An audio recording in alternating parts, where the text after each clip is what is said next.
నా నోరు మాలిన్యం, నా కళ్ళు మాలిన్యం, నా చేతల మాలిన్యం, నా నడతల మాలిన్యం, నా తలంపులన్నీ మురికి ప్రభు. కానీ నీ వాక్యంలో చెప్పావుగా, నా ఆత్మని నీకు ఇస్తాను, నూతన హృదయాన్ని నీకు ఇస్తానని చెప్పావు. ఈరోజు నన్ను నువ్వు అలా దర్శించకపోతే నాకు ఈ బ్రతికే చేదుగా ఉంది తండ్రి. నాకు ఈ మురికి బాగలేదు, నాకు ఈ మురికి బ్రతుకు బాగలేదు. కానీ యేసయ్యా, నేను ఎలా ఉండి ప్రార్థన చేస్తే నేను వింటున్నావు.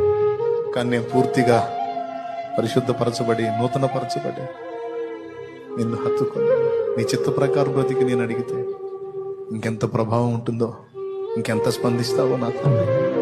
నన్ను కనికరించయ్యా, నీ రక్తంతో నన్ను కడిగయ్యా. నేను పరిగెత్తనయ్యా, తిండికి పరిగెత్తను, మరి ఏదో పోతుందని పరిగెత్తను. నీకోసం వచ్చాను తండ్రి. నన్ను దర్శించమని దేవుని పాదాలకు మోకాళ్ళ మీద